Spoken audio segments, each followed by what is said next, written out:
Qual a relação de Gênesis, Êxodo, Levítico, Números, Deuteronômio com Jesus? De que forma o Pentateuco fala sobre Jesus? É sobre isso que iremos estudar na nossa EBD comentada online de hoje. Eu já volto!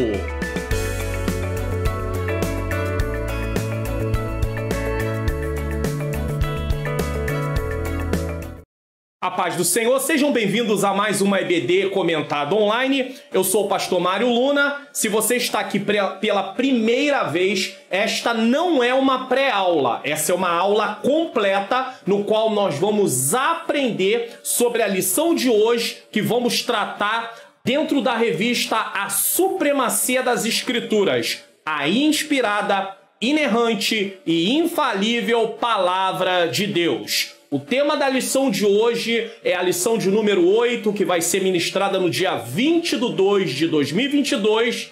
A lei e os evangelhos revelam a Jesus. Leis e evangelhos revelam sobre Jesus. Vamos fazer uma oração para darmos prosseguimento à nossa lição de hoje. Senhor nosso Deus e Pai, Pai amado e Pai querido, eu necessito mais uma vez da iluminação do Teu Espírito para ministrar esta aula. Tu sabe que de mim mesmo eu não tenho nada, mas eu preciso que o Senhor possa iluminar a minha mente para que eu venha ensinar as verdades de acordo com a Tua Palavra. Ilumina a mente daqueles que estão assistindo para que eles também possam aprender e juntos possamos praticar a Tua Palavra em nome de Jesus.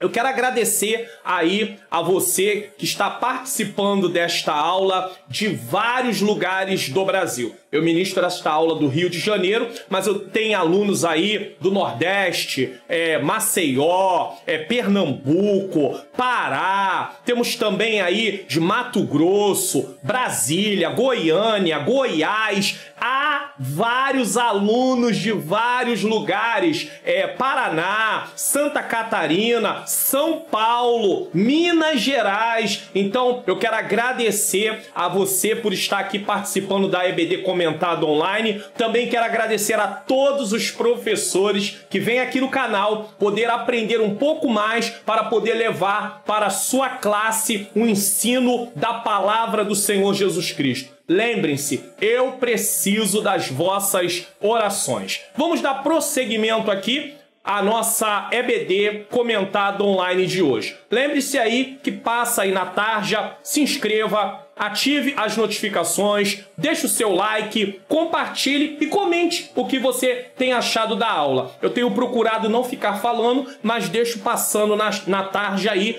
informações úteis para nós. Texto áureo. Ouve Israel, o Senhor nosso Deus é o único Senhor. Deuteronômio capítulo 6, versículo 4. Verdade prática, a lei não salva, preste atenção, mas esboça o plano da salvação em Cristo, confirmado nos evangelhos. Recapitulando, por que aqui na EBD Comentada Online eu faço uma recapitulação das lições? Porque a revista é uma só. Se você for estudar a lição 8, mas não tiver estudado as lições anteriores, o que vai acontecer? Você vai perder conteúdo, você vai perder informações, você vai perder o entendimento completo do todo. Então eu faço uma pequena recapitulação aqui só para poder você se situar. Nós já estudamos aí, lição de número 1. Pastor Mário Luna, eu não estudei essas lições, o que eu faço? Estude a lição de hoje, depois volte e estude a que você não estudou. Seja elas todas ou alguma que você acabou não estudando. Lição de número 1, nós estudamos sobre a autoridade da Bíblia, é a base da lição. A Bíblia tem autoridade, Deus é autoridade e a sua palavra tem autoridade. Na lição 2 estudamos a inspiração divina da Bíblia, que prova porque ela tem autoridade. Na lição 3, a inerrância da Bíblia também prova que ela tem autoridade. Na lição 4, a estrutura da Bíblia no Antigo Testamento, Novo Testamento, 66 livros, o número de escritores, os autores bíblicos e tudo mais. Aprendemos. Nós, como leitores da Bíblia, precisamos saber manuseá-la. Na lição de número 5, aprendemos sobre como ler as Escrituras. há muitos problemas em relação a isso. Por quê? Porque as pessoas fazem uma interpretação errada da Bíblia e fazem uma aplicação errada porque não aprenderam a ler as Escrituras. Essa é uma lição fundamental. Na lição 6, a Bíblia como um guia para a vida, luz para o meu caminho, a tua palavra, lâmpada para os meus pés é a tua palavra e luz para o meu caminho. A Bíblia tem tudo aquilo que precisamos para poder caminhar na presença do Senhor. Na lição de número 7, estudamos a Bíblia transforma pessoas. Somente a palavra de Deus transforma. Não há transformação por meio das minhas palavras. E hoje vamos estudar a lei e os evangelhos revelam a Jesus Cristo. Então, vamos dar prosseguimento aqui. Explicando a leitura bíblica em classe. Se tem uma leitura bíblica em classe, ela precisa ser pelo menos explicada para entendermos do que trata a nossa lição. Se nossa lição se baseia em Deuteronômio 6, 4 a 9, Lucas 1, 4, vamos entender o que se trata nesses textos. Leitura bíblica em classe. Deuteronômio 6, do 4 ao 9, Lucas 1, do 1 ao 4. Deuteronômio 6 diz: Ouve, Israel, o Senhor nosso Deus é o único Senhor. O que isso significa? Aqui se encontra a confissão judaica chamada Shema, Shema, que é a confissão judaica, no qual eles fazem diante de Deus. Esse termo significa ouvir, Então, Shema é ouvir. Essa confissão ainda é recitada todas as manhãs e no final de cada dia por judeus devotos em todo o mundo, declarando: Jeová é o único Senhor. Aqui, como cristãos, percebemos nos termos Senhor e Deus a presença do Pai, do Filho e do Espírito Santo. Então, nesse caso, dentro desse texto, Jesus é revelado, ainda que os judeus não tivessem essa consciência. Através dos evangelhos temos essa certeza. Então, os evangelhos demonstram que o que é dito na lei confirma e mostra a pessoa de Jesus Cristo. Encontramos também a ideia de exclusividade, único. Deus é único, não há outro. Era uma adoração monoteísta, um único Deus, e não politeísta, que apontava para uma adoração de vários deuses. Versículo 5 de Deuteronômio 6. Amarás, pois, o Senhor teu Deus de todo o teu coração, de toda a tua alma e de todas as tuas forças. Israel precisava cumprir esse mandamento. Amar não é descrito aqui como uma emoção e um sentimento, mas sim como uma decisão. Existe um grande problema que as pessoas, por causa de ter se romantizado a palavra amor, levam o amor como se fosse apenas uma emoção, um sentimento. Olha, se é dito que nós temos que amar o Senhor de todo o nosso coração, com todo o nosso entendimento, com toda a nossa força, sendo um mandamento, então amor não pode ser emoção, porque eu não controlo a emoção. Amor é uma decisão nesse caso, Amor é uma decisão. Amamos o Senhor por quem Ele é, então eu preciso estudar, conhecer Deus. E como eu conheço Deus? Através de estudar a palavra de Deus. Eu não tenho como conhecer Deus se não for por intermédio da palavra do Senhor. Então eu preciso estudar a palavra do Senhor, entender quem Deus é. Deus está aqui, eu estou aqui. Deus é criador, eu sou criatura. Eu sou um pecador, apesar que agora sou um pecador arrependido. Você também. Então nós temos que entender quem Deus é e quem nós somos. Nesse caso, quem Deus é, tá bom? E por tudo que Ele fez por nós. Ele deu Jesus Cristo para morrer em nosso lugar. Então, Ele nos trouxe salvação através de Cristo. Pai, Filho, Espírito Santo estão envolvidos na obra da salvação. Esse amor deve se estender também ao nosso próximo. Se nós somos amados, precisamos também amar. Deus nos amou sem merecermos. Nós também devemos amar ao próximo da mesma forma. Se nós recebemos amor sem merecer, nós precisamos amar também as pessoas. Nós não podemos dizer assim: ah, fulano não merece o meu amor. O irmão fulano de tal, a irmã fulana de tal não merece o meu amor. Você também não merecia o amor de Deus. Eu também não mereci o amor de Deus. Então não podemos basear e condicionar amar alguém através de merecimento, porque a base do amor está no próprio Deus. Ele nos amou sem merecermos. Nós também devemos amar o nosso próximo da mesma forma. O ser humano é alvo do amor de Deus e, como cristãos, precisamos entender isso. O amor cristão significa apenas que tratamos os outros da forma como Deus nos trata. Então Deus nos amou sem merecermos, nós amamos as pessoas sem merecer também. Em seu amor, Deus nos perdoa e é bondoso conosco, de modo que procuramos usar de bondade e de perdão para com os outros. Um grande problema é em relação também ao perdão. As pessoas dizem assim, fulano não merece o meu perdão. O que ele fez não tem perdão. O que eu fiz, o que você fez e quem eu era e quem você era também não tinha direito de perdão. Deus usa de compaixão, Deus usa de amor, Deus usa de misericórdia, Deus usa de bondade e Ele espera que nós façamos a mesma coisa para com o nosso próximo. Então não é uma questão dele merecer o seu perdão, é um mandamento perdoar. Não é uma questão dele merecer o seu amor, é um mandamento amar. Então eu preciso amar e perdoar o meu próximo. Efésios 4:32 na NVT, nova versão transformadora, diz: em vez disso, sejam bondosos e tenham compaixão dos outros, perdoando-vos como Deus os perdoou em Cristo. Qual é o modelo de perdão? O próprio Deus.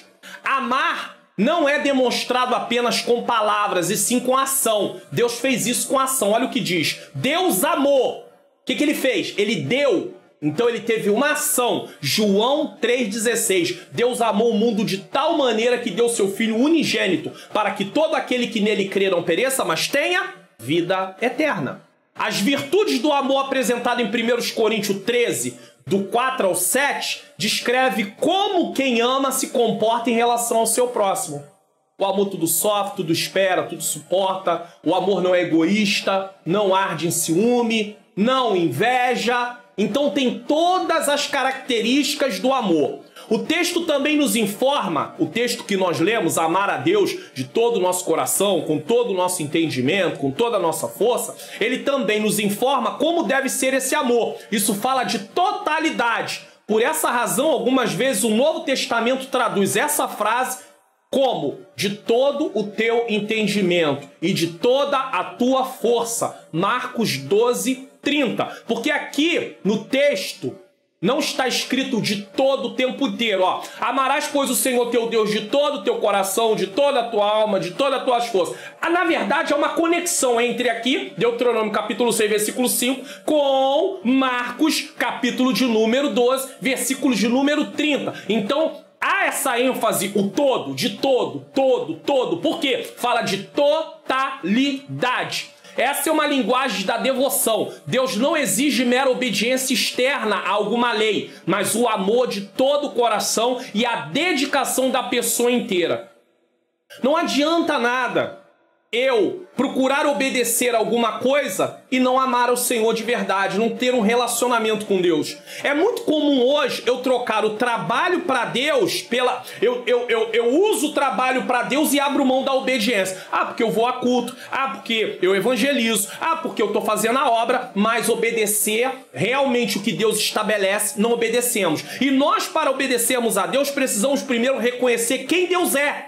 Porque uma vez que você reconhece quem Deus é e quem você era antes de Jesus, você o ama por tudo aquilo que Ele fez por você. Você é grato a Ele. Ele te deu uma nova posição em Cristo Jesus. Ele me deu uma nova posição em Cristo Jesus. Então, nós o amamos. Não é apenas uma coisa seca, fria. Eu tenho que fazer.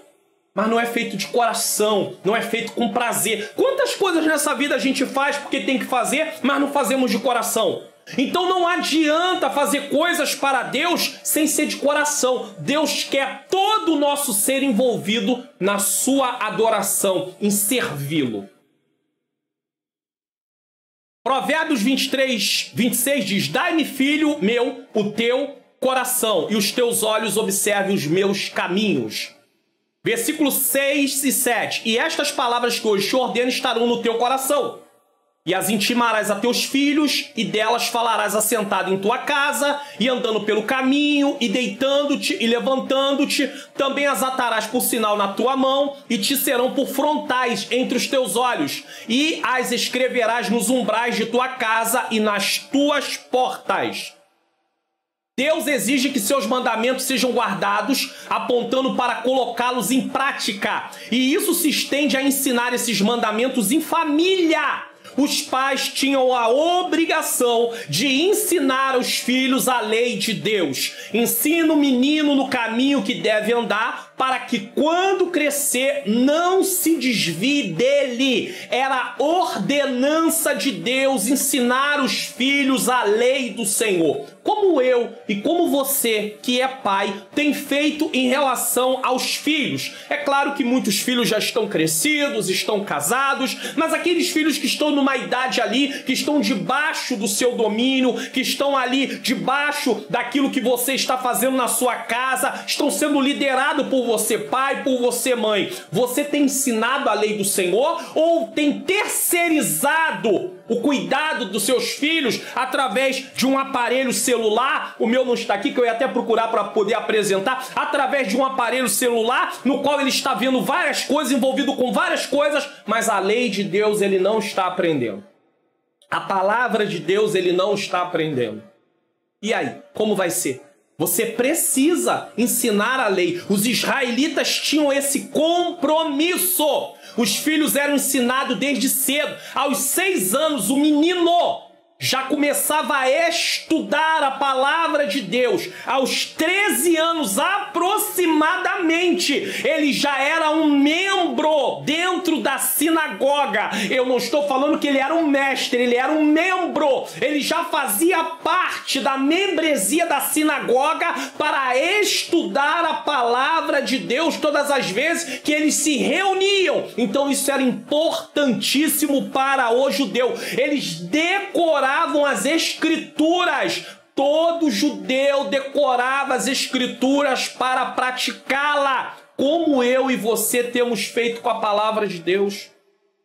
Qual tem sido o nosso empenho em estudar a palavra de Deus?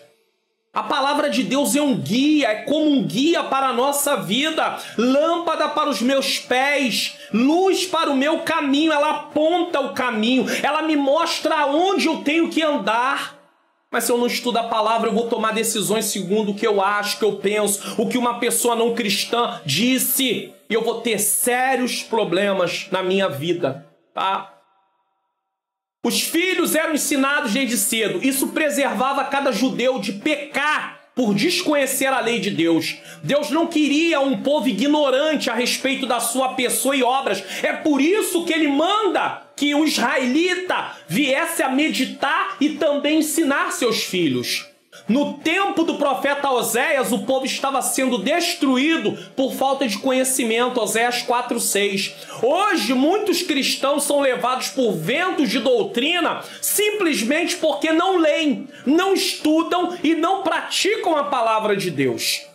Então, por que as pessoas hoje são enganadas? Porque elas não estudam a palavra de Deus. Quantas igrejas...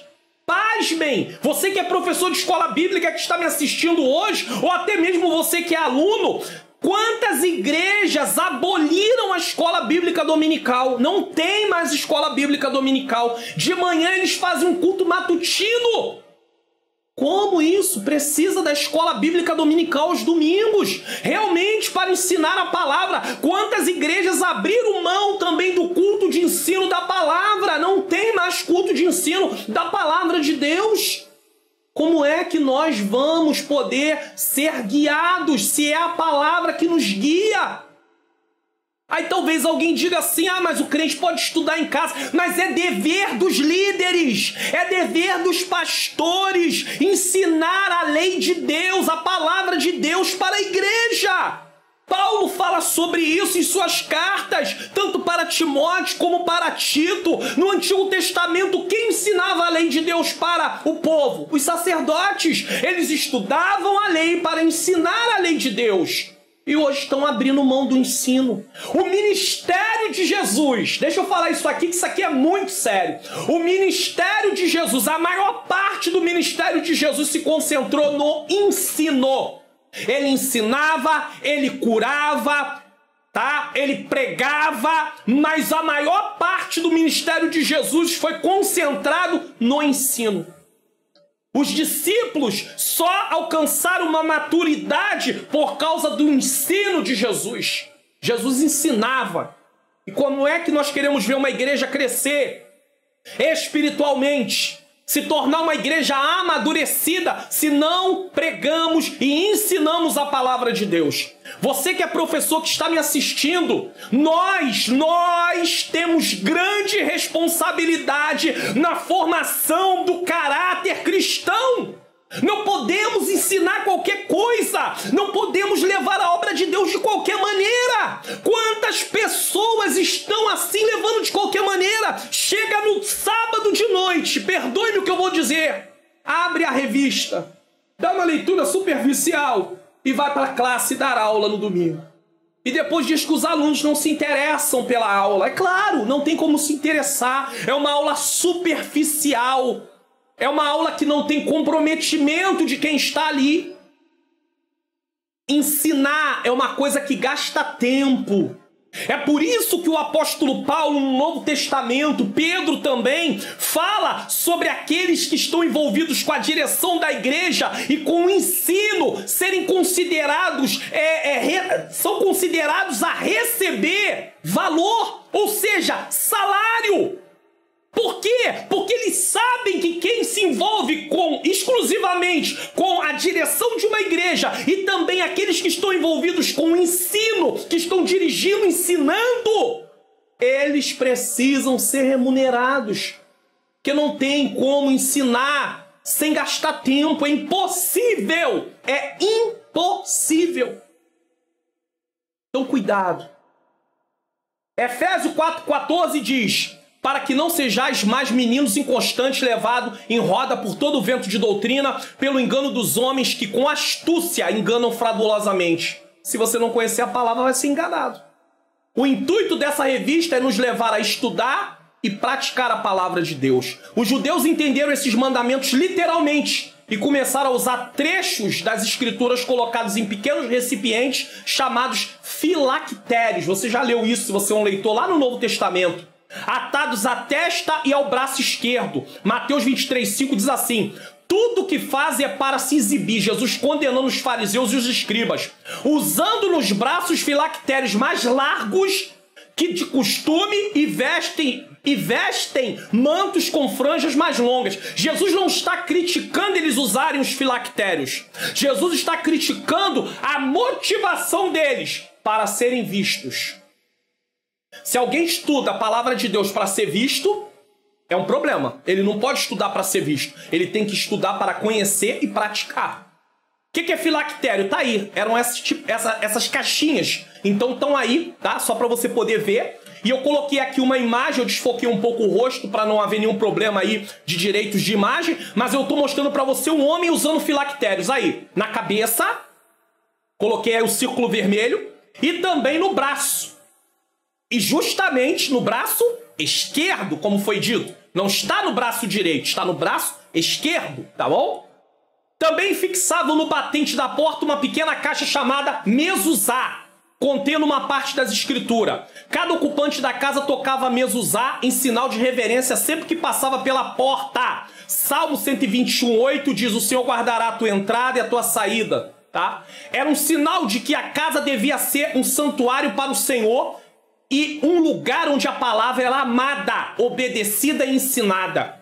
Por isso que era mandado ensinar a palavra, amar a palavra. Se nós amamos a Deus, precisamos amar a sua palavra. Mezuzá, com H ou mezuzá, na forma do português mesmo, tá? Era essa caixinha aí, contendo as escrituras, botavam lá na porta, na batente da porta, e tocavam, quando entravam ou quando saíam. Agora vamos para Lucas 1, do 1 ao 4. E tendo, pois, muito empreendido pôr em ordem a narração dos fatos que entre nós se cumpriram.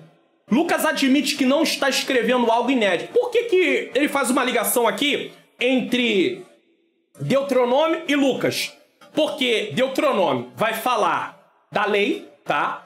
Mas aí Lucas, no Evangelho, vai dizer que fez uma pesquisa e mostra a confirmação dos fatos que ocorreram, né? As testemunhas presenciaram, os apóstolos presenciaram. Ou seja, houve um cumprimento daquilo que estava lá na lei, cumprindo-se nos evangelhos. Por isso que ele bota Lucas, tá? Lucas admite que não está escrevendo algo inédito. Também mostra que a fé cristã não é um mito, mas uma realidade constatada. Por que não é algo inédito? Porque acredita-se que quando Lucas escreveu o seu evangelho, o evangelho de Marcos e de Mateus já haviam sido escritos. É uma possibilidade. Deixa claro que outros escritores já se lançaram nesse trabalho, que outros obreiros já lavraram nesse campo. A vida e o ministério, a morte e a ressurreição de Jesus foram matérias consideradas por outros escritores. 2. Segundo nos transmitiram os mesmos que os presenciaram desde o princípio e foram ministros da palavra. Houve escritores que procederam Lucas no registro dos fatos relacionados à pessoa e obra de Cristo, como eu já disse. Muito provavelmente, os evangelhos de Marcos e Mateus estejam entre eles. Esses escritores não eram místicos comentando fábulas, mas testemunhas oculares. Presenciaram. Ministros da palavra que relataram coordenadamente os fatos ocorridos entre eles. Pareceu-me também a mim conveniente descrevê-los a ti, ó excelentíssimo Teófilo, por sua ordem, havendo-me já informado minuciosamente de tudo desde o princípio. O nome Teófilo significa amigo de Deus e não sabemos ao certo quem era esse homem. Uns acreditam que era um grego, que era um gentio, nesse caso ele não era judeu, com posição elevada no império que se tornou cristão. Existe muita especulação acerca da identidade desse homem, por isso não vamos nos prender a isso. As fontes que Lucas usa para escrever seu evangelho são tanto testemunhais como documentais, né? Ele tanto se baseia no que se fala como no que se estava escrito. Lucas é o único evangelista que registra os primeiros anos da vida de Jesus, como a concepção, o nascimento e a infância. E é o único evangelista que narra o episódio da visitação do anjo Gabriel a Zacarias em Jerusalém e a Maria em Nazaré. Lucas escreve sobre a salvação preparada e realizada por Deus, não apenas para Israel, mas também para todos os povos desde os tempos mais remotos. E o versículo 4 diz, para que conheça a certeza das coisas que já está informado. Teófilo já estava sendo instruído na verdade, o propósito de Lucas era enviar esse livro. Este livro era proporcionar, tá? Teófilo já estava sendo instruído na verdade. O propósito de Lucas em enviar esse livro era proporcionar plena certeza nas verdades que ele já havia abraçado e nas quais estava sendo instruído. Nós temos aí a linha do tempo da lição. Primeiro tópico, o Pentateuco, a lei de Deus, vai tratar os 5 livros da lei, a grandeza da lei, a lei e a fé cristã. Depois ele vai ir para os evangelhos. O evangelho é a mensagem de Cristo, o conceito de evangelho, a mensagem do reino de Deus e a mensagem da salvação. E por último ele vai mostrar o que o evangelho é capaz de fazer, o que a palavra de Deus em si é capaz de fazer. Uma mensagem transformadora, a transformação do caráter, a restauração da família e a regeneração da sociedade. A palavra-chave é revelar. A palavra revelar aponta que a lei indica e manifesta, ainda que não de forma plena, né? De forma clara, o plano da redenção confirmado pelos evangelhos. Pentateuco e os evangelhos têm relação profunda na revelação da pessoa de Jesus Cristo. Quando o cristão lê o Antigo Testamento, ele tem o Novo Testamento como base. Então ele vai ler o Antigo, mas ele está pensando no Novo, porque o Novo é cumprimento do Antigo. Principalmente nos Evangelhos, para compreender a lei. Por isso compreendemos que toda a Bíblia tem como tema principal a pessoa bendita de Jesus Cristo.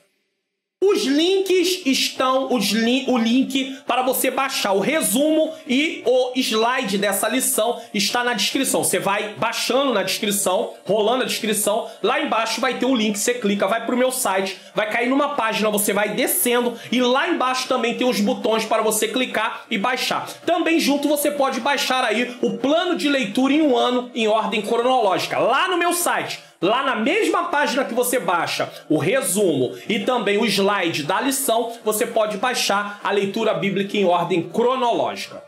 Introdução. A lei e os evangelhos pertencem respectivamente ao Antigo e o Novo Testamento. Lei, Antigo, Evangelhos, Novo. São livros sagrados de origem divina que integram o cânon das Escrituras. Já estudamos sobre cânon na lição de número 4. Possuem igual autoridade como regra de fé e prática, porém com funções distintas. Os preceitos e as narrativas da lei têm aplicações nos evangelhos. Ou seja, o que foi ensinado lá é aplicado nos evangelhos. Isso quer dizer que se cumpre nos evangelhos e se aplica também. Você vai ver o seguinte, lá em Deuteronômio fala sobre amar o Senhor de todo o coração, com todo entendimento. Lá em Marcos está falando a mesma coisa. Na lição de hoje estudaremos a relação entre o Pentateuco, Gênesis, Êxodo, Levítico, Número e Deuteronômio, e a mensagem de Cristo que está nos evangelhos. Aprendemos na lição 4 sobre a estrutura da Bíblia. É preciso ter uma visão geral da Bíblia de Gênesis a Apocalipse. Podemos afirmar que o Pentateuco, que é a lei, os livros históricos, os livros poéticos e os livros proféticos que compõem o Antigo Testamento apontam para Jesus descrito nos evangelhos. Se você não assistiu à lição de número 4, você vai ficar meio assim confuso. Se você não estudou sobre isso, o que é livros históricos? O que é livro poético? O que é livro profético? Então, depois, estude a lição 4, para você entender melhor isso aqui. Da mesma forma, o livro de Atos, as epístolas ou cartas e o Apocalipse também apontam para Jesus. A mesma coisa, se você não estudou a lição 4, você vai ficar meio assim. O que são as epístolas? De onde até onde são as epístolas, tá? A lição de hoje interliga o Pentateuco com os evangelhos, apontando que ele tem total relação com os evangelhos. Aí eu fiz uma linha do tempo sobre o plano da redenção, que é a palavra de Deus. Deus se revela à humanidade com o plano da redenção ou plano da salvação.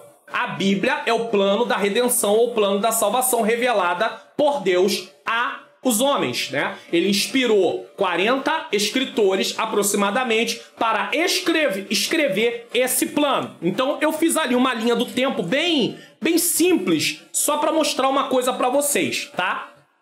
Esse plano pode ser dividido em criação, capítulo 1 e 2 de Gênesis, queda, a partir do capítulo 3, redenção, quando chega no Novo Testamento, e a consumação, que é o final de todas as coisas. Deus se revelou de forma progressiva. Então tem coisas que estão ali, por exemplo, em Samuel, que eles estão lidando com diversas situações, que eles não têm um conhecimento como um todo, como nós temos, porque nós temos a revelação completa. Ele só tinha uma parte da revelação até aquele momento. Então, no tempo de Malaquias, só tinha até aquele momento. No tempo do Novo Testamento, alguma parte ainda, só tinha até aquele momento. Mas quando o cânon fecha, os 66 livros são fechados, pastor, queria entender melhor sobre isso. Lição 4. Você vai precisar assistir para entender depois que assistir essa aula de hoje. Então, quando o cânon fecha, aí nós temos a revelação completa. Então, hoje, eu e você temos a Bíblia completa. Então, nós temos aí, no início da revelação, o Pentateuco, lei, os 5 livros, Gênesis, Êxodo, Levítico, Número e Deuteronômio. Depois nós temos os livros históricos, que são 12.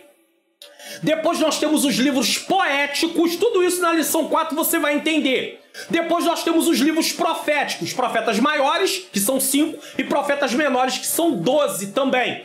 Tudo isso do Antigo Testamento aponta para onde? Para a cruz de Cristo, ou seja, para Jesus. No Novo Testamento nós temos Atos, nós temos as epístolas, 21 epístolas nesse caso, 13 epístolas de Paulo e 8 epístolas gerais, e temos também o Apocalipse. Também tudo aponta para Cristo. Então nós temos que ter uma visão geral da Bíblia e também uma visão detalhada de cada parte da palavra do Senhor. O Pentateuco, a lei de Deus, tópico 1. Então nós vamos começar pelo Pentateuco.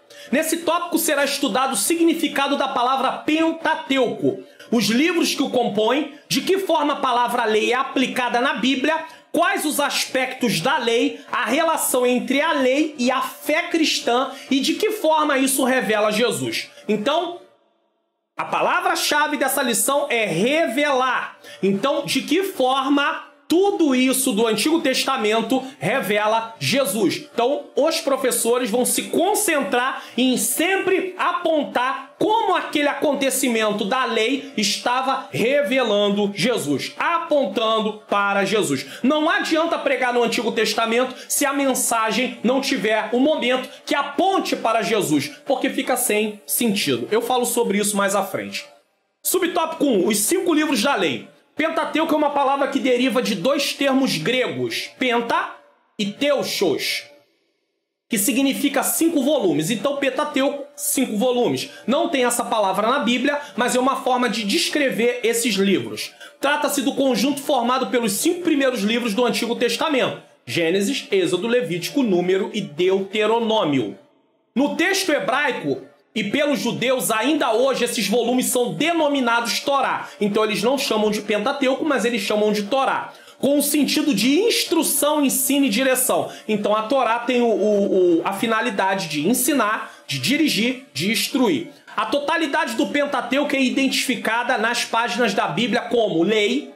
Então, você vai ver que, em vez de falar Pentateuco, chama de lei. Aí tem os versículos. A lei de Moisés, a lei de Deus e a lei do Senhor. Podemos notar ainda que na Bíblia a lei pode também se referir ao Antigo Testamento como um todo. Então não está falando só dos 5 livros, pode estar falando da Bíblia, do Antigo Testamento como um todo. Não do Novo, mas do Antigo como um todo, tá? Mas também pode estar se referindo a alguma parte do Antigo Testamento que está fora do Pentateuco. Porém, normalmente a lei é associada a Êxodo 20 até Deuteronômio 33.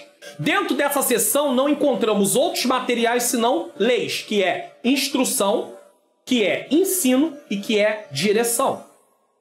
Todavia, visto que há mais de 600 mandamentos e leis, aproximadamente 613, encontramos em Gênesis a Deuteronômio, esses 5 livros normalmente são denominados a lei. Então, dentro desses livros, há aproximadamente 613 mandamentos, tá bom? Ou leis, e são chamados de lei por causa disso.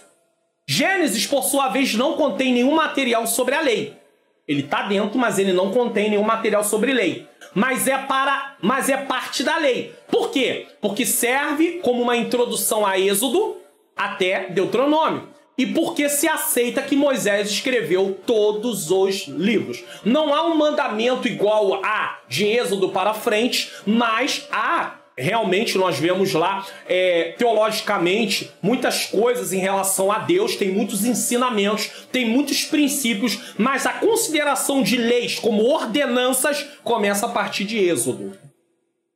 Eu deixo como recomendação um livro que te ajudará, né, principalmente você, professor, a entender melhor o Pentateuco. Todo estudante da Bíblia, seja aluno ou professor da EBD, precisa aos poucos e dentro das suas condições montar a sua biblioteca para consulta. O Manual do Pentateuco é o livro que eu estou recomendando, porque vira e mexe, pessoas me perguntam: pastor, que livro eu posso comprar para isso aqui? Então, de vez em quando, eu recomendo algum livro. O link está na descrição do vídeo, tá? O livro é esse aqui, o Manual do Pentateuco, tá? E eu estou recomendando você comprar por um site confiável, por isso eu estou recomendando. Você clica no link, vai ser levado para esse site e lá você pode fazer uma compra segura. 2. A grandeza da lei. Estuda-se a lei sobre 3 aspectos. A lei era dividida em 3 aspectos. Era uma lei, mas tinha 3 aspectos. O primeiro aspecto era o aspecto moral.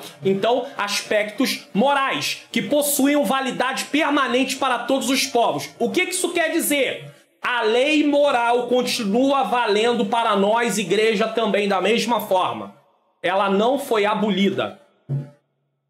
Segundo aspecto da lei, cerimonial ou cerimoniais, que tratam da liturgia religiosa dos judeus. Aqui estão inclusos sacrifício, ofertas, purificação e observância dos dias santos. Em geral, tipificava os bens futuros, conforme Nulos revela o Novo Testamento. Esse aspecto se cumpriu em Jesus e não deve ser mais observado. Então nós não fazemos mais sacrifício, não tem mais o tabernáculo, não tem mais nada disso, porque tudo isso apontava para Jesus. a carta, de Hebreus, trata disso de uma forma muito maravilhosa. E por fim, o último aspecto da lei era o aspecto civis, tá? Que dizem respeito à responsabilidade do israelita como cidadão. Esse aspecto também foi abolido como mandamento, pois era apenas para Israel e não para a igreja. Mas eu quero fazer uma observação. Apesar da igreja não seguir aquilo como mandamento, existem algumas instruções lá que podem ser observadas como algo bom, mas não como mandamento, tá? Isso é importante eu falar aqui. A lei civil, de forma comparativa, seria como a nossa Constituição brasileira. Então, aquela lei era para Israel e nós temos a Constituição brasileira, que é a nossa lei que rege o nosso país.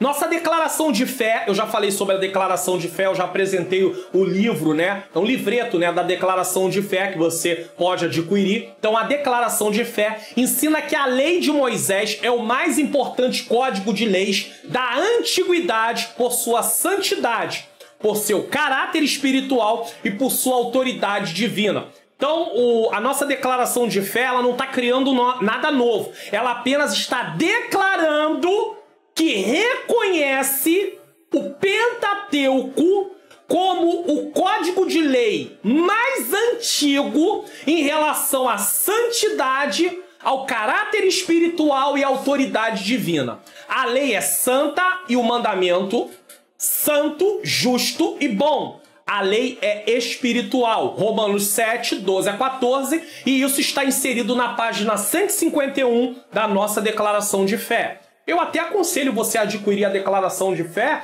porque é algo importante, é algo que você aprende, nesse caso, sobre as doutrinas bíblicas e sobre nós, a nossa declaração, reconhecer essas doutrinas. Porque não é a declaração que faz a doutrina, ela apenas reconhece o que está na Bíblia, tá bom? Então, você pode adquirir a declaração de fé, que é um livreto pequeno, e eu vou deixar aí na descrição do vídeo também. Contudo, enfatiza o documento doutrinário que a grandeza da lei vai além de tudo isso, pois nela Deus esboça o plano da redenção. Então, ela não só está concentrada na santidade, no caráter e na autoridade divina, mas a lei está de uma forma esboçando, né? Fazendo ali, montando ali um parâmetro para mostrar o que virá para frente. E quem virá para frente? Jesus, tá? Então ela esboça o plano da redenção humana em Cristo, porque o fim da lei é Cristo, para a justiça de todo aquele que crê. Romanos 10, 4. Para o homem seria impossível cumprir a lei na sua totalidade. Por isso Cristo cumpriu a lei em nosso lugar. Subtópico 3, a lei e a fé cristã. A Escritura afirma que a função da lei era transitória, ela não era permanente. Hebreus 10, 1. A lei não podia remover a culpa do pecador e nem lhe dar acesso a Deus. Eu já falei aqui e tenho o Expondo as Escrituras aqui do canal. Hoje eu não abri a página para mostrar, mas tem o Expondo as Escrituras do canal. E eu quero falar para você o seguinte, eu já falei o seguinte, nós nascemos culpados por causa do pecado original.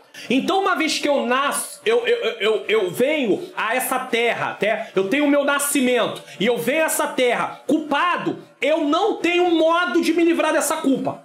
A única forma de me livrar dessa culpa é aceitar Jesus como meu substituto. Ele pagou a minha dívida no meu lugar, ele morreu no meu lugar, e ao aceitar, a justiça dele é imputada sobre mim, ele levou sobre ele a minha culpa, os meus pecados, e aí eu recebo a justificação. Agora eu não estou mais culpado diante do tribunal de Deus. E é sobre isso, a lei não podia remover essa culpa. O simples fato de alguém obedecer à lei não tirava dele a culpa. A lei não servia para tirar a culpa de ninguém, tá? Ela foi dada para revelar o pecado, é diferente, e demonstrar a necessidade da graça. Porque uma vez que a lei aponta o meu estado e mostra a consequência de quem eu sou, que é separação eterna de Deus, ela também, ao mesmo tempo, ela demonstra a necessidade da graça de Deus, que é o favor imerecido. Sem a graça de Deus, porque o plano de Deus todo está envolvido na graça. A vida de Jesus tem a ver com a graça de Deus. A vinda do Espírito Santo tem a ver com a graça de Deus. A palavra de Deus ter sido escrita para que nós possamos observar tem a ver com a graça de Deus. Tudo tem a ver com a graça de Deus, tá? Ela foi dada para revelar o pecado e demonstrar a necessidade da graça. E assim serviu de aio para nos conduzir à redenção em Cristo. Um aio era um escravo responsável pela educação da criança. Os aios, tutores nos dias de Paulo, eram mestres frequentemente severos, que não hesitavam em usar a vara se o estudante não demonstrasse disciplina e proveito. Apesar disso, seu único propósito era induzir as lições rudimentares da vida e conduzir seu aluno a um estado de maturidade. Então, ele ensinava para que aquela pessoa, aquele aluno, aquela criança pudesse aprender a lei de Deus. E a base para que ele pudesse saber como se conduzir. Uma vez que esse estado era alcançado, a maturidade, o tutor alcançou seu objetivo e não seria mais necessário. Então ele saía de cena. Alcançou a maturidade? Então o aio saía de cena. A mensagem principal de Paulo com esta ilustração é que a lei também tinha um propósito limitado. Ela ia sair de cena. Ela não serviria o tempo todo ali. Sua tarefa era elementar sua disciplina severa. Então ela apontava a situação e seu período de utilidade limitado à vinda de Cristo. Então a lei que era observada pelos judeus, ela tinha prazo de validade no sentido de estar ali apontando para Cristo. Mas ela não tinha poder de remover a culpa do pecador. Ela apontava a consequência de quem nós somos, mas ela não removia a culpa. Então Jesus vem e cumpre o que a lei determinava, ser morto. Ou seja, por causa do pecado, o salário do pecado é a morte. Então, por causa do pecado, nós morreríamos, não só fisicamente, espiritualmente já nascemos mortos. E morreríamos também a morte eterna, que é a segunda morte. Mas aí vem Jesus, não sendo pecador, e morre no nosso lugar. Então ele satisfaz a lei, ele cumpre a lei, porque ele morre. Mas a morte não pode reter Jesus. Por quê? Porque ele não é pecador. A morte só pode reter quem é pecador. Então ao terceiro dia Jesus ressuscita. E ao ressuscitar, todo aquele que se une a ele, ele tem os seus pecados perdoados, porque a sua culpa não tem mais validade. Foi pago. A culpa dele agora é removida. Mas ao mesmo tempo ele também, por causa da ressurreição de Jesus, ele recebe uma nova vida, uma nova natureza. Certo? Isso é maravilhoso. Sua tarefa era elementar sua disciplina, como eu já disse, severa, e seu período de utilidade limitado à vinda de Cristo. Consequentemente, aqueles que entendessem corretamente o propósito da lei seriam guiados ao poder salvador de Cristo, que a lei apontava para Cristo. Uma vez que seus encargos alcançassem o nível de maturidade espiritual em Cristo, a lei teria cumprido seu objetivo e não seria mais necessária. Não confunda a questão de obedecer os mandamentos de Deus com a questão de obedecer para ter salvação. Uma coisa é diferente da outra. A lei apontava o meio de salvação, Cristo. Pastor Mário Luna, preciso lhe perguntar isso. Para a aula agora, porque tem uma pergunta. A pergunta é a seguinte: se Cristo não veio no Antigo Testamento e todo israelita que era temente a Deus obedecia o que Deus havia dado como a lei, como é que esse israelita era salvo? Também por meio da graça, da mesma maneira, e era dado a ele um crédito antecipado, porque os sacrifícios de animais apontavam para Cristo. Então toda vez que um israelita obediente, um israelita piedoso, obedecia os critérios que Deus estabeleceu para aquele momento da revelação, pois a revelação era progressiva, ainda não tinha chegado à plenitude dos tempos para Jesus se apresentar. Então, por meio do que Deus preparou para aquele momento, o israelita que obedecia, ele estava sendo apontado para Cristo, e que quando Cristo viesse, ele estaria também pagando. Então Deus dava um crédito antecipado para o israelita já olhando para a cruz. Ah, você está obedecendo o que eu estabeleci nesse momento? Ainda que Cristo não veio, mas você já está recebendo, por obedecer aquilo que eu estou estabelecendo, um crédito antecipado. Agora, o israelita no Antigo Testamento não era salvo pelo que ele fazia. Ele era salvo pela graça de Deus em Cristo Jesus que se apresentaria. Então a salvação era dada da mesma maneira. Não era por obras. Não era por obras. Era pela fé no Deus vivo. E a fé no Deus vivo produzia o quê? Obediência. Então, uma vez que eles criam no Deus vivo, eles obedeciam. E por causa de crer no Deus vivo, era apontado para Cristo. E uma vez que eles obedeciam, eles estavam cumprindo aquilo que Deus estabeleceu. Só que a salvação não vinha por causa do que eles faziam, mas sim pelo que Jesus faria futuramente. Mas eles estavam recebendo um crédito antecipado. Quem era o ofendido era Deus. Então Deus dava crédito antecipado para aqueles que criam nele e obedeciam a sua palavra. Uma vez que seus encargos alcançassem o nível de maturidade espiritual em Cristo, a lei teria cumprido seu objetivo e não seria mais necessária. Tá? A lei encerrou a humanidade debaixo do pecado. Então todo ser humano estava perdido. Desse modo, ninguém pode ser salvo pelas obras da lei. Salvação não vem por causa de obedecer aquela lei. A ideia de Paulo é que qualquer pessoa, judeu circuncidado, bem como gentil não circuncidado, entra em um relacionamento correto com Deus através da fé em Cristo somente. Deixa eu explicar uma coisa para você aqui. Imagine o seguinte, imagine que eu não aceitei Jesus, eu pego a Bíblia e eu começo a querer cumprir tudo aquilo que está no Antigo Testamento de mandamento. E aí eu tento fazer o máximo. Só que a Bíblia diz que se eu erro numa coisa, eu sou culpado de toda a lei. Eu erro em toda a lei. E aí eu não vou ter salvação. Por quê? Porque eu estou buscando salvação através das obras. Ah, mas o israelita no Antigo Testamento não cumpria a lei? Cumpria. Mas Deus dava a ele salvação não pelo cumprimento que ele estava ali cumprindo, e sim por ele crer naquilo que Deus havia providenciado e por ele crer no próprio Deus. Então a obediência era a consequência da fé dele em Deus. Então ele era salvo também pela fé, da mesma forma, através da graça de Deus. Não havia salvação através de obras, tá? Então não adianta eu pegar a Bíblia e querer pegar sem aceitar Jesus, sem crer em Jesus, achando que cumprindo haveria salvação. Nós precisamos de relacionamento através de Cristo. Nesse aspecto, a obra de Cristo nos resgatou da maldição da lei. Gálatas 3,13. E nos deu vida mediante o Evangelho. 2 Timóteo 1,10. Cristo, único sem pecado, cumpriu a lei. Já falei. E inaugurou a dispensação da graça. É por causa de Jesus que nós temos agora direito à vida eterna. Efésios 3,2, Hebreus 4,15. Agora, livres da lei, vivemos debaixo da graça divina. Romanos 6,14. E todo aquele que permanece em Cristo não vive pecando. 1 João 3,6. Pastor Mário Luna, como é que eu estou livre da lei? Uma vez que você se une a Cristo, você está morto.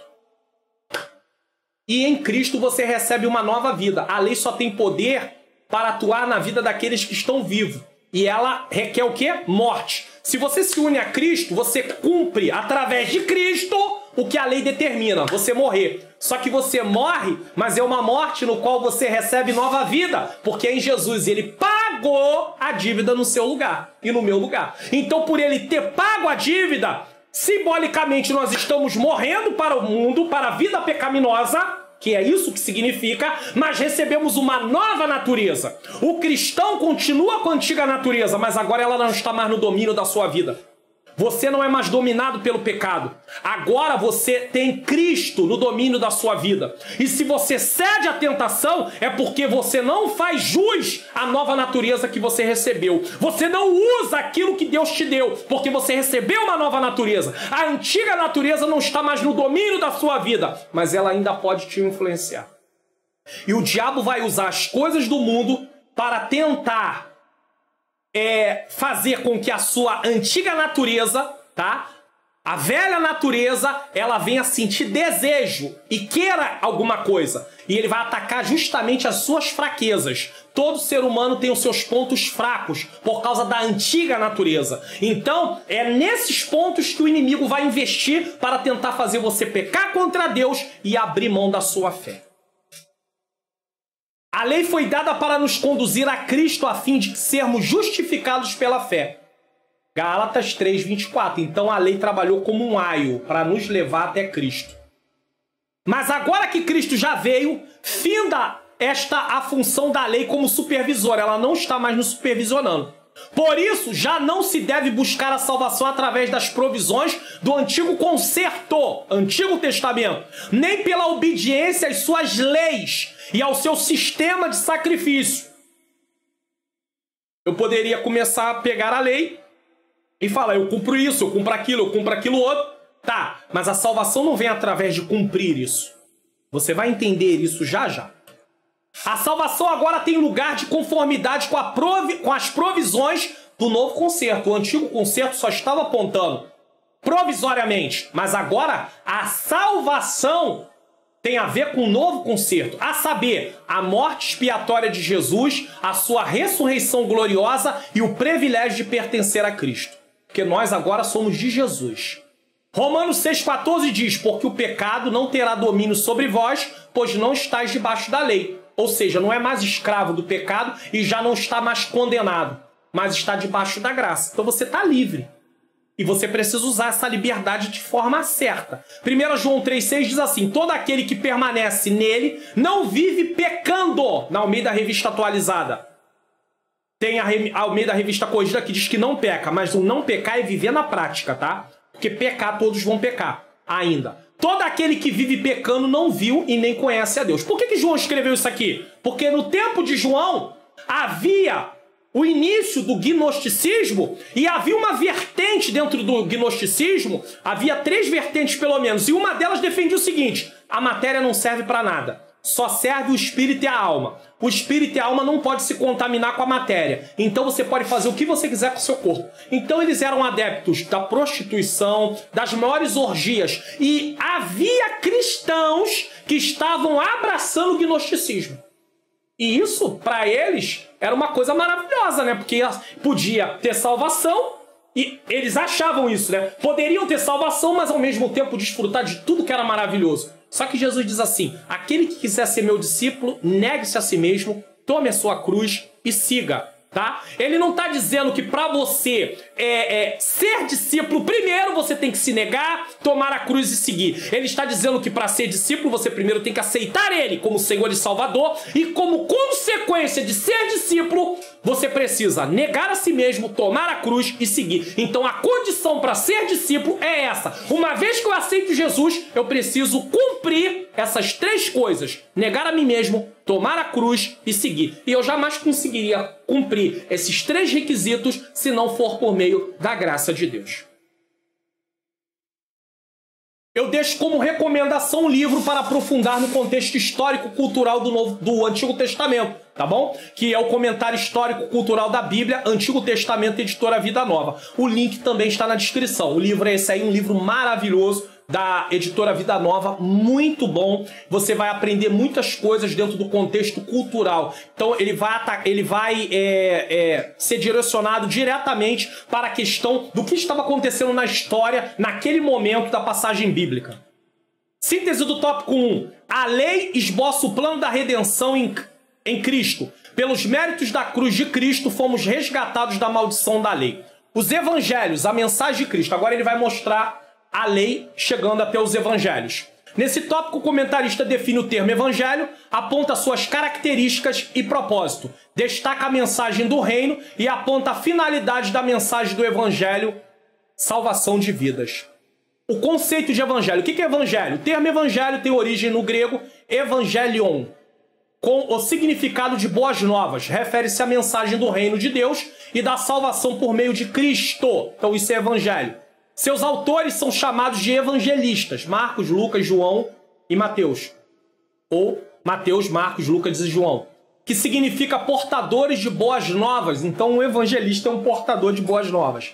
Os três primeiros, Mateus, Marcos e Lucas, são chamados de sinóticos. Por quê? Porque são semelhantes entre si. Há muitas passagens quase idênticas. Os sinóticos registram especialmente o ministério de Jesus na Galileia. Aí você tem que conhecer um pouquinho de geografia bíblica, tá? Isso é abordado também em teologia. Quando você faz um curso livre de teologia, você vai também estudar uma matéria chamada geografia bíblica. E isso me dá aqui uma base para mostrar uma coisa para você aqui importantíssima. Você, quando vem aqui no meu canal, tá? Você tá lá na descrição do vídeo, você está assistindo a minha aula, certo? Então, uma vez que você está assistindo a minha aula, preste atenção que eu vou mostrar algo aqui para você importante. Você está assistindo a minha aula. Digamos que você está assistindo a aula, eu vou mostrar aqui uma das aulas que eu tenho aqui, que é a lição de número 7, tá bom? Então, aqui na lição de número 7, digamos que você está assistindo e você desce na descrição do vídeo. Quando você desce na descrição do vídeo, tem aqui o curso livre de teologia, que é online presencial. Para quem está no Rio de Janeiro, perto dos polos, que é Taquara e também Penha, pode assistir presencial. Mas quem não está perto dos polos vai assistir online, que é o mesmo conteúdo. Aí, uma vez que você queira se inscrever nesse curso, a Faculdade Vitória em Cristo está disponibilizando um módulo grátis para você conhecer, para você ver se vale ou não a pena. E aí você vai clicar nesse link que está aqui na descrição do vídeo, tá bom? Para você poder ir. E ao clicar nesse link na descrição do vídeo, você vai ser levado para esta página que está aqui. E nessa página você vai fazer só uma coisa. Você vai colocar o seu nome, vai colocar o seu e-mail e vai se cadastrar. E vai ter acesso gratuitamente ao módulo grátis. Uma vez se você gostou do módulo e acha que vale a pena ser aluno da Faculdade Vitória em Cristo, do curso livre de teologia, você vai clicar lá no botão para poder se inscrever, e o curso é uma bênção. 1 ano e 8 meses, uma grade completíssima. Eles estão abordando também agora teologia bíblica, Pentateuco, eles estão estudando também livros históricos, livros proféticos, livros poéticos, evangelho, uma coisa maravilhosa. Então eu deixo para você aí também essa recomendação do curso livre de teologia, e o link está aqui na descrição do vídeo. Então você vai estudar geografia bíblica. Então o ministério de Jesus nos sinóticos, Mateus, Marcos e Lucas, foi na Galileia. Porém, no Evangelho de João, ele trabalha mais na Judéia. Ressalta-se que, embora retratada de modo distinto, a mensagem dos evangelhos é única. Então, os sinóticos, a mensagem é mais parecida, e João, ele trabalha mais com a questão do ministério de Cristo na Judéia. Mas são 4 evangelhos, mas entenda o seguinte, ó. Alguém pode perguntar, por que 4 evangelhos ao invés de 1? Por quê? De uma forma mais detalhada, os evangelhos narram a vida de Jesus. O nascimento, o anúncio das boas novas, a morte, a ressurreição e a ascensão ao céu são eles. Mateus, por que são 4? Presta atenção aqui, ó. Mateus é destinado ao povo judeu para provar que Jesus é o Messias prometido. Mas ele não serve só para o povo judeu, mas foi escrito para o povo judeu com esse propósito. Marcos, destinado aos romanos, apresenta Jesus como servo sofredor que veio ao mundo para morrer pelos pecados da humanidade. Lucas é destinado aos gregos, apresenta Jesus como homem perfeito que os gregos procuravam. E João, um evangelho universal, apresenta Jesus mais no seu lado divino do que humano. Para João, Jesus é o verbo, a palavra, que se fez carne e habitou entre nós. Então, cada um trabalha numa perspectiva. Apesar de 4 perspectivas diferentes sobre a vida de Jesus, eles se complementam. 2. A mensagem do reino de Deus. Em Mateus, o Senhor Jesus, após o batismo nas águas e sua vitória na tentação do deserto, passou a pregar a chegada do reino dos céus. O Antigo Testamento anuncia o Messias e agora há o cumprimento nos evangelhos disso. Mateus 4,17. Nos outros sinóticos, a pregação do reino também aparece como tema central da mensagem de Cristo. Então, qual é a mensagem deles? O reino de Deus. Marcos 1,15, Lucas 4,43. E João enfatiza que o reino divino não é deste mundo. João 18,36. Então, todos os evangelhos falam do reino de Deus. Os evangelhos indicam que as profecias messiânicas, feitas aonde? No Antigo Testamento, se cumpriram em Cristo. Lucas 4, 18 a 21. E é por isso que ele coloca Lucas como leitura bíblica em classe, mostrando que se cumpre em Jesus. Neles, Jesus é apresentado como filho de Davi e o filho de Deus. Lembra lá, Mateus 1:1, Marcos 1:1? Você lembra quando o cego Bartimeu grita, filho de Davi, tenha compaixão de mim? Por que Bartimeu, a história de Bartimeu entra no Evangelho de Marcos? Justamente apontando Jesus Cristo como aquele que Deus havia de mandar para restaurar o seu povo. Um servo sofredor, mas ao mesmo tempo que livraria o seu povo do pecado, da escravidão do pecado. Lembra da mulher cananeia? Uma mulher que não era judia. Mateus está escrevendo para os judeus. A pergunta é, o que a história da mulher cananeia está fazendo no Evangelho de Mateus, já que os judeus abominavam os não-judeus, os gentios? É porque aquela mulher, apesar dela ser uma gentia, ela teve fé em Jesus, coisa que muito judeu não teve. Ela reconheceu Jesus como Messias, pois ela diz, filho de Davi, tem misericórdia que a minha filha está miseravelmente endemoniada. Você está vendo como quando você conhece o contexto de uma forma mais ampla, quando você conhece também a questão da história bíblica como um todo, como é que enriquece o seu conhecimento, como é que enriquece o seu entendimento do porquê até mesmo aquele texto está ali no Evangelho de Mateus? Isso é muito bom, isso é muito maravilhoso. Sua vinda inaugura o começo do reino e requer a conversão dos pecadores. A vinda de Jesus inaugura o começo do reino. João 3,5. O reino aponta para a soberania de Deus e sobre todas as coisas no presente e no futuro. Porque a soberania de Deus ocupa tudo, passado, presente e o futuro.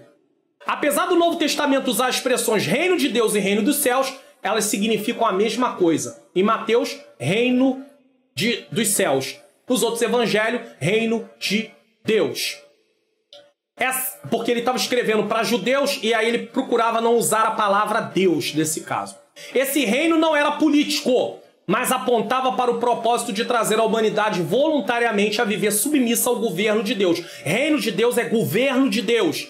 Em Cristo, Deus estava reunindo todas as coisas. Por que os judeus se decepcionaram? Porque eles esperavam um reino político. Eles não entenderam as profecias do Antigo Testamento falando da vinda do Messias. Não era, primeiramente, o Messias viria para poder estabelecer um reino político. Ele viria para estabelecer o reino a nível de acabar com o domínio do pecado. Jesus não veio para libertar os judeus do Império Romano, veio para libertar do poder do pecado, né? Da escravidão do pecado. Mas os judeus não reconheceram isso e por isso eles o rejeitam. A mensagem deles convidava o povo a se arrependerem de seus pecados através da fé em Cristo, recebendo como seu Salvador e Senhor. O ingresso nesse reino nos torna cidadãos dos céus e implica em vivermos de acordo com as regras do reino e anunciarmos esse reino a outras pessoas. Você entendeu o que está sendo dito aqui, ó? O ingresso nesse reino nos torna cidadão dos céus e implica em vivermos de acordo com as regras do reino. Primeiro você tem que aceitar Jesus, para depois você viver de acordo com as regras do reino. Então a salvação não veio pelo que você vai obedecer, a salvação veio pelo que você aceitou. O obedecer vai ser uma consequência de quem você é e não vai ser o motivo de você receber salvação. Ninguém pode se tornar cidadão do reino apenas por obedecer sem aceitar Jesus. Precisa aceitar Jesus. Salvação veio pelo que Jesus fez. A igreja é um domínio de Deus. As pessoas que estão sob o seu governo. O reino é o governo de Deus, enquanto a igreja é a comunidade humana debaixo desse governo. Vamos entender isso aqui melhor? A igreja é um domínio de Deus. Ela pertence a Deus. As pessoas que estão sob o seu governo. Então, é um domínio de Deus. Deus é dono da igreja. O Senhor Jesus é o dono da igreja. Pai, Filho e Espírito Santo como Deus, dono da igreja. O reino é o governo de Deus. Enquanto a igreja é a comunidade humana debaixo desse governo. Está debaixo do governo de Deus. Por essa razão, precisamos entender o seguinte. A igreja não é o reino. A igreja cria... o reino cria a igreja. A igreja testemunha do reino, assim como Jesus veio estabelecer o reino e começou a pregar o evangelho do reino, a igreja também fala do reino, a igreja é o instrumento do reino, Deus usa a igreja dentro do reino, a igreja é a guardiã do reino, ela defende a questão do reino. Tópico 2, 3, a mensagem da salvação. Nos evangelhos, Jesus é identificado por 3 títulos principais: Salvador, Cristo e Senhor. Lucas 2:11. Mateus registra que ele veio para salvar o povo dos pecados. Mateus 1:21. Por isso ele é Salvador. Marcos afirma que é preciso crer em Cristo para ser salvo. Então, a salvação através da graça por meio da fé. Lucas assevera que ele veio salvar o que estava perdido. Lucas 19:10, a história de Zaqueu. João esclarece que ele é o Salvador do mundo. Então todos eles apontam Jesus como Salvador. Por isso a mensagem da salvação é um ato do amor e da graça divina pelos méritos de Cristo. Não é pelos meus méritos, não é pelo que eu faço. Os elementos dessa salvação incluem fé no sacrifício de Jesus, arrependimento de pecados e novo nascimento. Então eu creio em Cristo, eu me arrependo da vida que estava levando, da situação que eu estava vivendo, e eu recebo um novo nascimento. Eu não tenho como gerar novo nascimento, isso é uma obra de Deus. Nesse sentido, Cristo declarou: aquele que crê em mim tem a vida eterna. João 6,47. Eu também deixo outro livro, antes eu deixei do Antigo Testamento, agora eu deixo o comentário histórico-cultural da Bíblia do Novo Testamento. Também o link está na descrição, que é esse livro aqui que faz par com outro, tá? É da Vida Nova, também é muito bom, no qual você vai aprender dentro do contexto histórico-cultural o que o texto está apontando ali. Síntese do tópico 2, os evangelhos. São boas novas que proclamam o reino de Deus e a mensagem de salvação em Cristo Jesus. Então, o Antigo Testamento aponta para Jesus, os evangelhos confirmam aquilo que havia sido pronunciado no Antigo Testamento e, no caso da lição de hoje, aquilo também que havia sido pronunciado na lei, nesse caso. 3. Uma mensagem transformadora. A palavra de Deus transforma, as boas novas de salvação transforma. Tudo se cumpre em Cristo e o Evangelho vai transformar. O Antigo Testamento aponta para Cristo, Cristo estabelece ali o reino, inaugura o reino e agora a mensagem do reino, o Evangelho, boas novas de salvação. Para concluir a lição, esse tópico aborda o poder transformador do Evangelho, pois apesar da lei apontar princípios que os israelitas deveriam obedecer, ela não tinha poder de transformar e salvar vidas. A lei não transformava e não salvava vidas. Já o Evangelho opera uma transformação de dentro para fora, por isso que Deus diz: tirarei o coração de pedra e colocarei um coração de carne. E aí já está falando de algo vindouro no Antigo Testamento. Então, uma transformação de dentro para fora no caráter, apontando para a individualidade humana. Na família, apontando para a proteção do casamento, e na sociedade, apontando que o Evangelho é capaz de transformar vidas coletivamente através da pregação e principalmente da conduta do cristão, testificando que aquilo que ele prega é verdade. Então aqui está um resumo do que a gente vai tratar. O Evangelho, tá bom? Ele trabalha ali na questão da individualidade humana, na família apontando para a proteção do casamento e na sociedade apontando que transforma vidas coletivamente. Vamos lá. Transformação de caráter. O caráter é definido como a maneira própria de cada pessoa agir e expressar-se. Então isso é caráter. Existem várias definições sobre caráter, essa aqui é uma delas. Na lei, o decálogo, os 10 mandamentos, agora está falando de lei apenas dos 10 mandamentos, tá? Os 10 mandamentos apresentam orientações básicas para o modo de viver dos israelitas. Então ali o decálogo fala de que maneira os israelitas deveriam viver. Nós não temos tempo para mostrar isso aqui hoje, mas está ali em Êxodo capítulo 20, do 1 ao 17. Esses princípios também são aplicados nos evangelhos. Então você vê que eles são colocados lá no decálogo, mas eles vêm também para o Novo Testamento. Então, ó, estava esboçando o que viria para o Novo Testamento. Marcos 10, 19. exceto a guarda do sábado. A igreja não guarda sábado. O sábado não é colocado como mandamento para a igreja. Até porque o sábado tinha uma referência também com a libertação do povo ali, tudo juntinho, tudo bem. O povo vendo o que Deus havia feito. Então, o sábado não é para a igreja. Tem a ver com descanso também, mas o descanso para a igreja aponta também para a vida eterna. Então, não tem a ver com a igreja. Contudo, a mera observância, isso aqui que é importante. Contudo, a mera observância de códigos não pode salvar ninguém. Lucas 18, do 18 ao 24, conta a história do jovem rico. O jovem rico observava e cumpria os mandamentos. Ele cumpria todos os mandamentos que Jesus pergunta. Porém, seu amor não estava em Deus. Lembra de Deuteronômio capítulo 6, da leitura bíblica em classe? Vai falar de amar a Deus com todo o nosso coração, com todo o nosso entendimento, com todas as nossas forças. O jovem rico não amava a Deus dessa forma. O jovem rico amava o seu dinheiro. Ele não cumpria, de fato, a leitura bíblica em classe. Então, ele achava que cumpria, mas ele não cumpria. Quando você erra um mandamento, você é culpado de todo no tempo da lei. Nesse caso, ele não procurava salvação pela graça, mas por meio das obras da lei. Lembra que a lei não tinha a função de salvar? Mas sim revelar a terrível condição do pecador e apontar a solução na graça de Deus? Então, se você busca a salvação na lei, você está perdido, porque a lei não salva. A lei só aponta a solução e mostra a nossa terrível situação. Culpado, culpado, culpado, condenado à morte eterna. Infelizmente, muitos cristãos não entenderam ainda que ninguém conquista. Palavra base aqui, conquista. Ninguém conquista a salvação através de observar mandamentos e fazer a obra de Deus. Aí alguém vai cair da cadeira e vai dizer, peraí, pastor, o senhor está dizendo que eu não conquisto salvação através de obedecer a palavra de Deus e através de fazer a obra de Deus? Não. Conquistar, não. Você recebe salvação. Conquistar, não. Quem conquistou salvação foi Jesus, na cruz do Calvário. Pastor, eu preciso entender isso melhor. Vamos entender. Acompanha aqui. A salvação é um favor imerecido. Quem conquistou salvação para os homens foi Cristo. O homem não conquista a salvação, o homem recebe a salvação. Guardou? O homem não conquista, o homem recebe.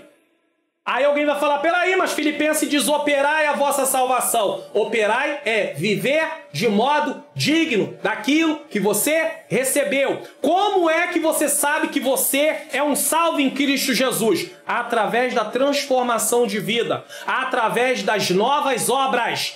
Mas as obras não são motivo da salvação, elas são consequência de uma vida salva. Ela inclusive serve para mostrar para eu, não para os outros, para eu, que realmente eu aceitei Jesus de verdade. De todo o meu coração, com todo o meu entendimento, com todas as minhas forças. Vamos prosseguir aqui. O homem não conquista a salvação, o homem recebe salvação. Obedecer a Deus não é a causa de recebermos salvação. Você não primeiro obedece para receber salvação. Você primeiro crê em Cristo. Você reconhece Jesus como seu Salvador. E através de uma nova natureza que você recebe, de uma nova vida em Cristo, agora sim você vai obedecer a Deus. Obedecer a Deus não é a causa de recebermos salvação, e sim a consequência de uma vida salva. O ponto importantíssimo aqui começa por quem nós somos em Cristo, filhos de Deus. Toda vez que você quiser ensinar alguém sobre obedecer a Deus e você se concentrar primeiro no que ele tem que fazer, você vai ter insucesso. Sabe por quê? Porque você começa a passar o manual de comportamento para aquela pessoa, mas você não fala para ela por que ela tem que se comportar dessa forma. Porque ele é filho de Deus. Então, uma vez que ele é filho de Deus, ele precisa se comportar como filho de Deus. Então você tem que apontar quem ele é, para o que ele vai fazer, e não apontar o que ele tem que fazer apenas. Então nós temos que nos concentrar o seguinte: por que eu preciso obedecer a Deus? Porque eu sou filho de Deus. Por que eu preciso obedecer a Deus? Porque eu recebi uma nova vida em Cristo. Então é a minha posição. Quer ver uma ilustração muito clara? Eu estou com a hora correndo aqui, eu estou com o tempo apertado, mas eu quero fazer essa ilustração. Eu quero agradecer você que está até agora assistindo esta aula, porque a aula é completa, não é uma pré-aula. Então deixa eu fazer uma ilustração aqui. Quando a esposa do pastor e quando os filhos do pastor cometem alguma coisa, a primeira coisa que a pessoa olha é para quem ele é. Para depois, aí ele aumenta o que aconteceu, aumenta, que eu digo assim, supervaloriza o que aconteceu por causa de quem ele é. Ah, olha, o filho do pastor fez isso. Ah, a esposa do pastor fez isso. Então a palavra primeiro esposa, a posição vem primeiro para depois vir o feito. Não é assim que acontece? Aí vamos usar essa ilustração de uma forma boa, porque essa aqui é ruim. Ficar apontando esposa de pastor, filho de pastor, eles são ser humano igual você. Ele é um ser humano igualzinho você. Mas aí alguém diz, ah, mas é a esposa do pastor. O testemunho da esposa de pastor é o mesmo testemunho que você tem que dar diante de Deus. O testemunho do filho do pastor é o mesmo testemunho que você tem que dar diante de Deus. Mas a gente tem esse negócio, né? Que é o filho do pastor. Filho de pastor às vezes não tem nem nome. Esposa de pastor não tem nem nome. Tem que ter nome. A irmã tem nome. Chame ela pelo nome. Tá bom? Entenda isso. Ela pode ser a esposa do pastor, mas ela tem nome. Ele pode ser o filho do pastor, mas ele tem nome. Chame ele pelo nome. Tá bom? Porque se fosse você, você também não gostaria de se chamar ô esposa do pastor, ô filho do pastor. Agora, da mesma forma, comparando, nós obedecemos por causa de quem somos. Então vamos nos concentrar em quem somos. Filhos de Deus. Se você ficar dizendo, ah, você tem que fazer isso, porque aquilo, você tem que fazer aquilo, primeiro você tem que mostrar o seguinte, você é um cristão, você é um filho de Deus. Como filho de Deus, a Bíblia manda que você viva de forma como filho. Sede santo porque eu sou santo. Mas por que Deus exige santidade? Deus vai exigir santidade de quem? Do mundo? Claro que não. Ele vai exigir santidade dos seus filhos. Por isso vivemos em obediência, porque somos filhos. Ou seja, não obedecemos para sermos filhos. Então obediência não é a causa. Não é a causa. Não obedecemos para sermos filhos, mas obedecemos porque somos filhos. Então, obedecer é a consequência de quem eu sou, não é a causa. Então, eu vou obedecer para ser filho. Não, você não obedece para ser. Você obedece porque é diferente. Você já é filho e por causa disso tem que obedecer. Ninguém vai obedecer para ser filho. Não obedecemos para sermos salvos, mas obedecemos porque somos salvos. Ninguém vai obedecer para ser salvo, vai obedecer porque é salvo. Porque recebeu salvação em Jesus Cristo. Porque a salvação não é conquistada pelo que eu faço. A salvação é conquistada pelo que Jesus fez. Porque se eu começar a dar esse ensinamento, eu estou voltando para o Antigo Testamento. Ensinando de forma obscura que salvação é por obra. E eu descobri que a lei não salva, obedecer mandamento não salva, quem salva é Cristo, é através de Jesus que vem a salvação, obedecer mandamento é cumprimento daquilo que eu sou através de Cristo, uma vez que eu sou um cristão, agora eu obedeço, consequência, obediência é consequência de quem eu sou, mas a causa de quem eu sou é por causa de Jesus. É Jesus, Jesus, Jesus. Se eu começar a pensar, não, mas é porque eu vou para culto, mas é porque eu jejuo, mas é porque eu oro, mas é porque eu faço a obra de Deus, mas é porque eu observo isso, observo aquilo, me esquecendo de Jesus, eu estou invalidando o sacrifício de Jesus Cristo. Então não precisava Jesus vir, bastava apenas eu orar, jejuar, cumprir aquilo que está aqui na palavra de Deus, e não precisava de Jesus. Precisa de Jesus. Cumprir apenas mandamentos sem levar em conta quem eu sou por causa de Jesus não tem nenhuma validade. Eu passo a ser um formalista. Eu passo a ser alguém baseado na lei. Um legalista também. Então, eu obedeço por causa de quem eu sou. Todo cristão precisa aprender quem ele era. Pecador, antes de Cristo, escravo do pecado. Por isso, vivia para... Por que eu vivia dessa forma? Eu vivia para pecar. Por causa de quê? Por causa que eu era um pecador. Então, pecar era resultado de quem eu era. Vou novamente explicar. Pecar era resultado de quem eu era. Eu pecava porque sou o pecador. Então, ser pecador é um motivo por que eu peco. Então, obedecer é o motivo por quem eu sou. Eu sou filho de Deus, então eu tenho que obedecer. Consequência. Ou seja, consequência de quem eu sou, obedecer. Consequência de quem eu era, pecar. Eu pecava porque eu sou pecador. Eu obedeço agora porque eu sou filho de Deus.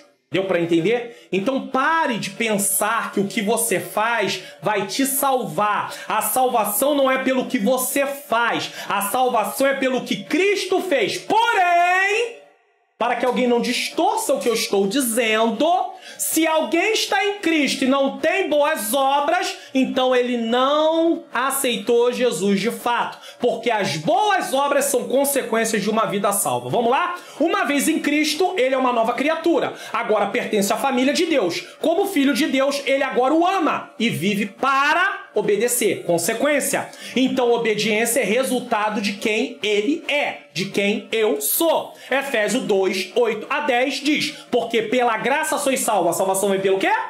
Pelo quê? Pela graça, não pelas obras. Por meio do quê? A fé. A fé é o braço que se estende para receber a salvação. Isso não vem de vós, é dom de Deus. Não vem de obras para que ninguém se glorie. Porque somos feitura sua. Uma vez que eu aceitei Jesus, eu recebi uma nova vida, criados em Cristo Jesus. Uma vez que eu recebi Cristo, que eu fui perdoado dos meus pecados, que o meu nome foi escrito no livro da vida, agora eu preciso praticar boas obras, porque as boas obras são consequências de uma vida salva, as quais Deus preparou para que andássemos nela. Se você ficar se concentrando em receber a salvação pelo que você faz, você vai invalidando o que Cristo fez. Então você acaba voltando para o modelo do Antigo Testamento. Eu vou ser salvo pelo que eu fiz, pelo que eu faço. E aí você vai entender por que tem muito cristão soberbo, orgulhoso. Por quê? Porque ele ora, então ele se acha o máximo. Ele jejua, ele se acha o máximo.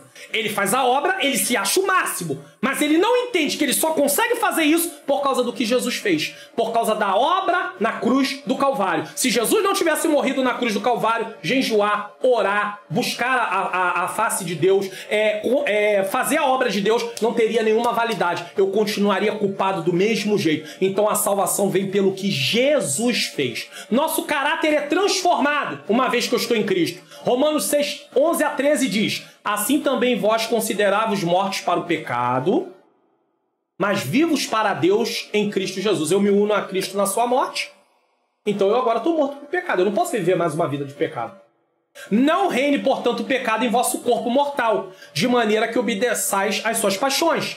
Nem ofereçais cada um dos membros do seu corpo ao pecado: braço, boca, mão, pé, pernas, como instrumento de iniquidade, mas oferecei-vos a Deus como ressurreto dentre os mortos, e os vossos membros a Deus como instrumento de justiça.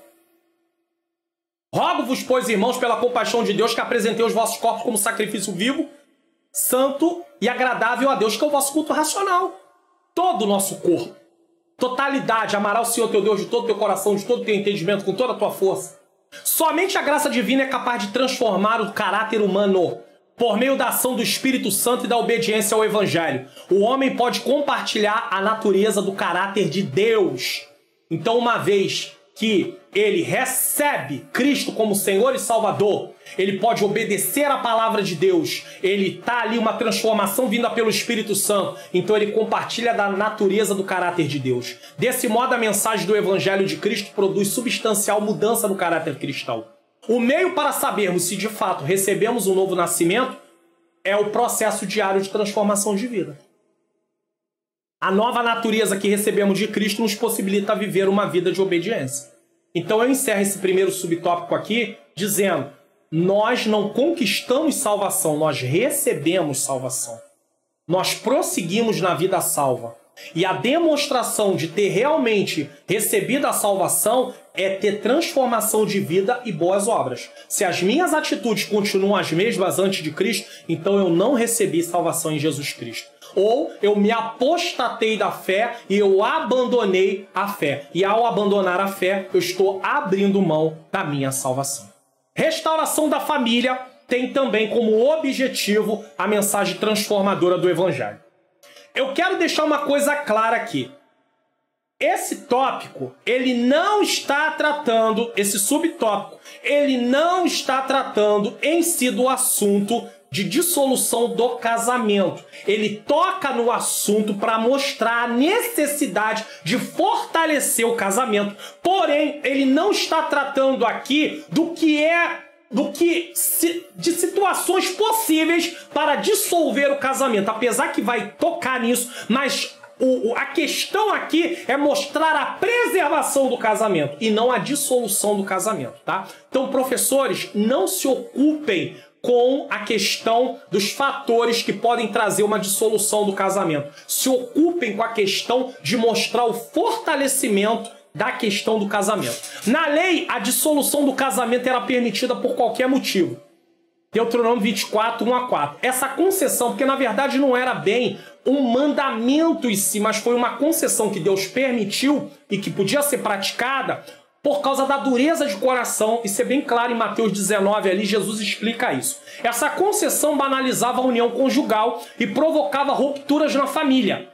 Nos evangelhos, Cristo ensina que o propósito divino para o casamento é a união indissolúvel entre um homem e uma mulher. Gênesis 1, 27, 2, 24, Mateus 19, 4, 5.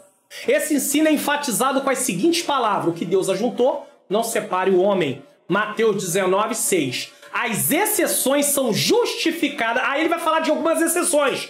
Nós não estamos aqui para frisar as exceções. Nós estamos aqui para frisar a não banalização da união conjugal, pois é uma união indissolúvel. Então, ele vai pontuar algumas exceções, mas o tema do assunto aqui não é focarmos nessas exceções, porque nós não estamos numa lição falando sobre divórcio. Nós estamos numa lição falando sobre transformação da palavra de Deus. Então, nós não vamos nos prender a isso. As exceções são justificadas em caso de morte. Romanos 7,2 dissolve o casamento à morte. Romanos 7,2 diz: porque a mulher está ligada, sujeita ao marido, enquanto ele viver. Está ligada pela lei. Mas, morto o marido, está livre da lei do marido. 1 Coríntios 7,39 diz: a mulher casada está ligada pela lei todo o tempo em que o seu marido vive. Mas se falecer o seu marido, fica livre para casar com quem quiser, contanto que seja no Senhor. Com um cristão, com uma cristã, de fato, tá? Que ame a Deus sobre todas as coisas. A segunda exceção que é colocada aqui é infidelidade. Mateus 5,32.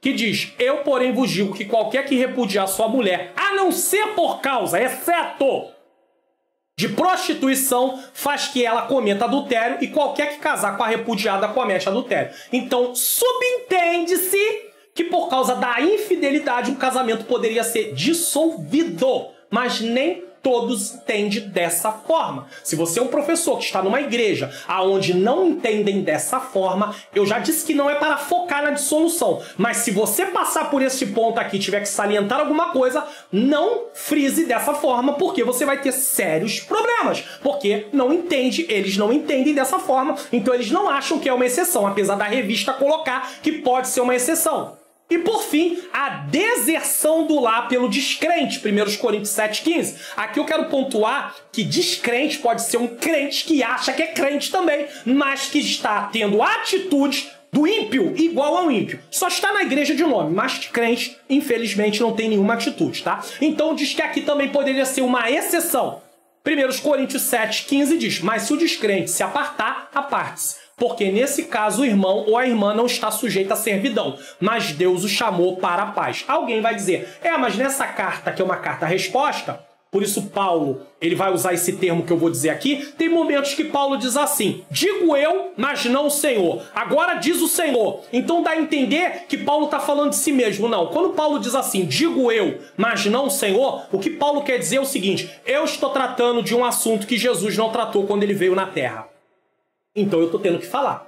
E ele fala inspirado por Deus. Por isso ele diz, digo eu. Porque ele está respondendo uma carta. É uma carta-resposta. 1 Coríntios é uma carta-resposta. Eles escrevem com dúvidas e Paulo está respondendo. Aí nessa parte aqui do descrente, porque Paulo diz que a mulher não se aparte do marido e que o marido não se aparte da mulher. E se apartar, não se case. Mas quando chega nessa parte, ele diz assim: mas se o descrente quiser se apartar, aparte-se.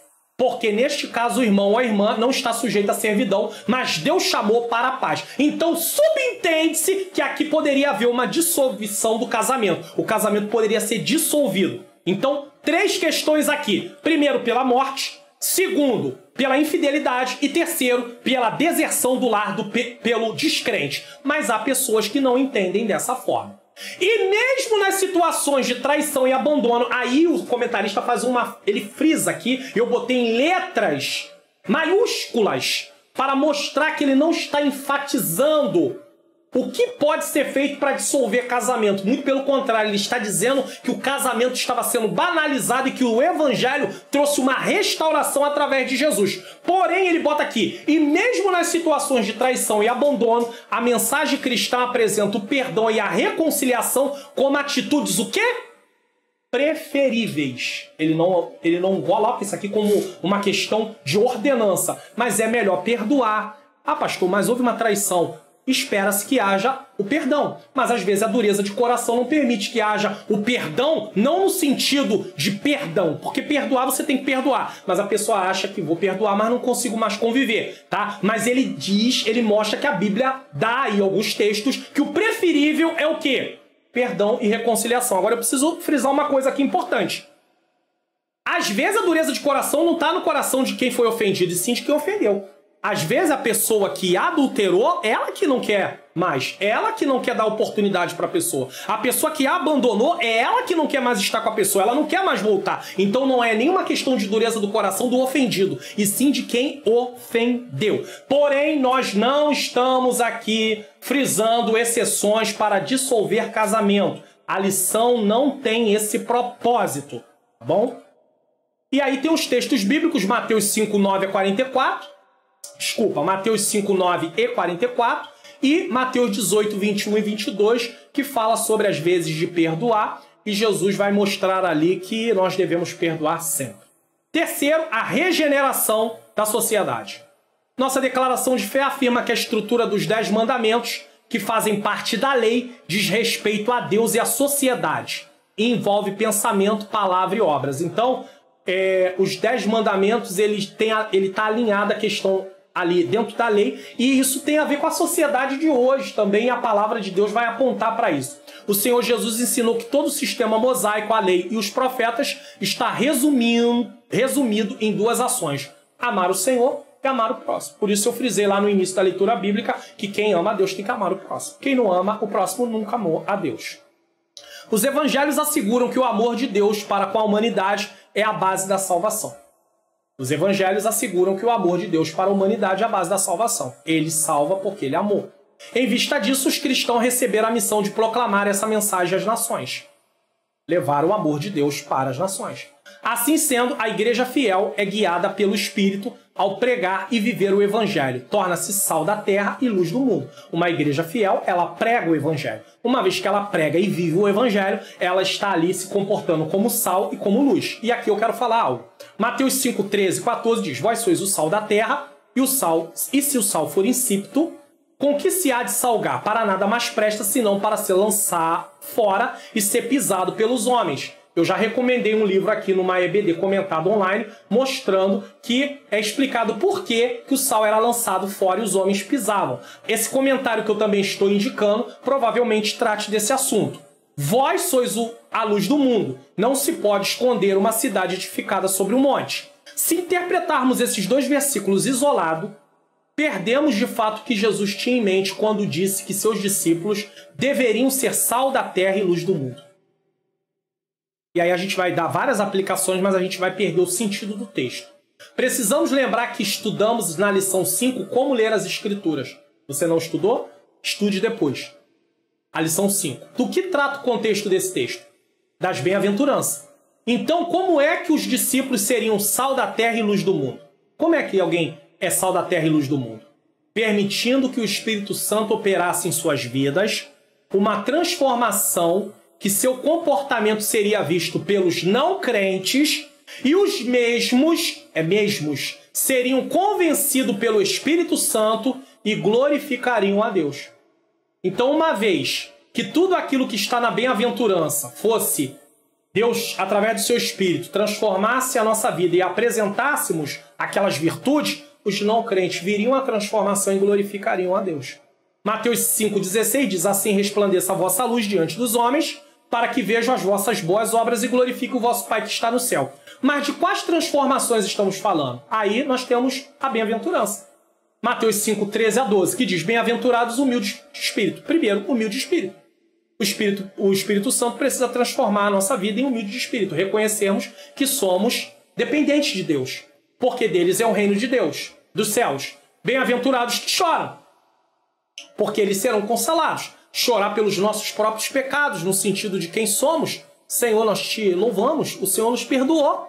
Chorar pela situação do mundo, de pedir a Deus que haja transformação. Bem-aventurados mansos. Se a sociedade não vê mansidão em nós, elas não vão querer Jesus, porque herdarão a terra. Não vou ver nós como sal, como luz. Bem-aventurados que têm fome e sede de justiça. Imagine você concordar com as injustiças desse mundo. Imagine você favorecer as coisas erradas. Como é que as pessoas vão querer Jesus? Você não vai ser sal, você não vai ser luz.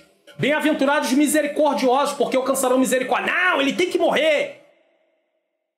Pessoas desse tipo merecem morrer. Que isso? Você precisa ser misericordioso.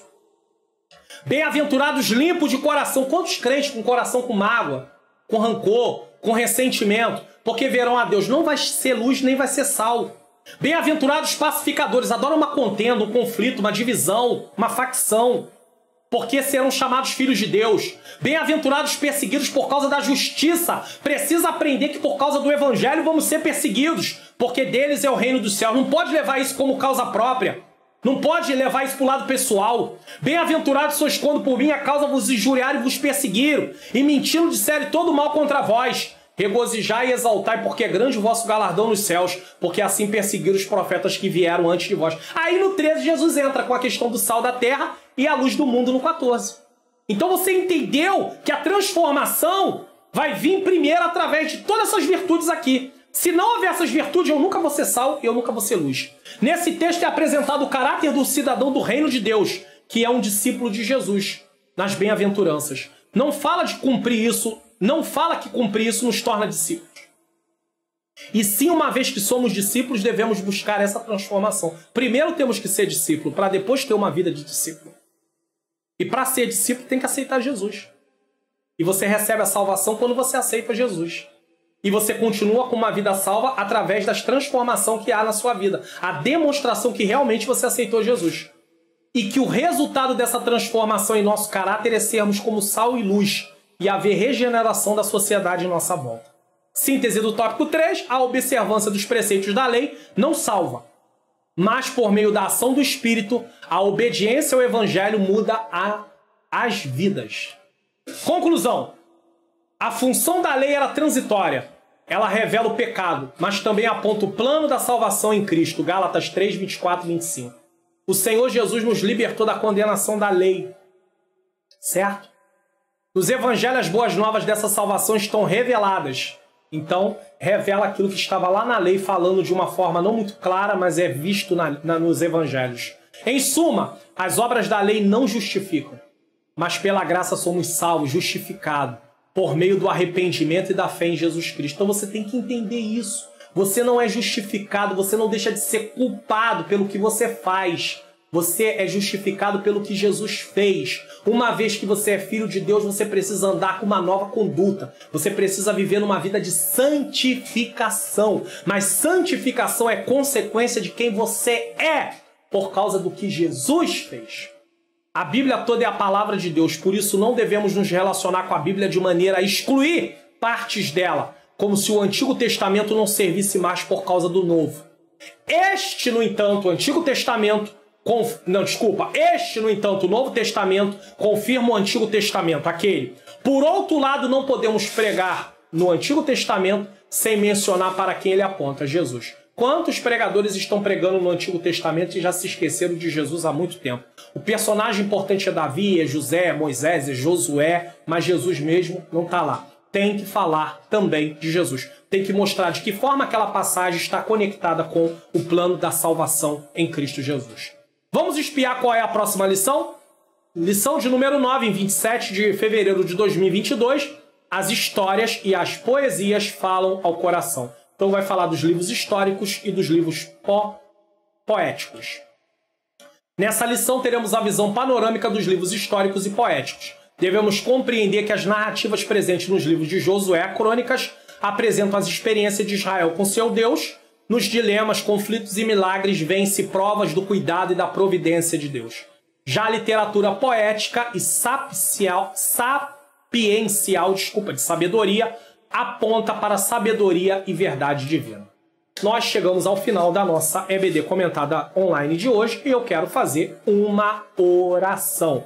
Não deixe de se inscrever no canal, ativar o sininho das notificações, dar um like, comentar o que você achou da lição, tá bom? Senhor Deus e Pai, eu quero te agradecer por mais uma EBD comentada online hoje. Aplica as verdades que aprendemos aos nossos corações. Principalmente que a salvação não é pelo que nós fazemos, sim pelo que Jesus fez. Mas devemos ter uma vida à altura do que recebemos. Ou seja, obedecemos a palavra do Senhor. Não obedecemos para ser salvos. Obedecemos porque somos salvos em Cristo Jesus. É o que eu te peço e já te agradeço. Em nome do nosso Senhor Jesus Cristo. Que o Senhor Jesus Cristo continue abençoando. Tem aqui, tá bom? A playlist com o Expondo as Escrituras e também com as aulas da EBD comentada online. Que o Senhor abençoe a sua vida, abençoe a sua família e até a próxima lição da EBD comentada online, se assim o Senhor nos permitir.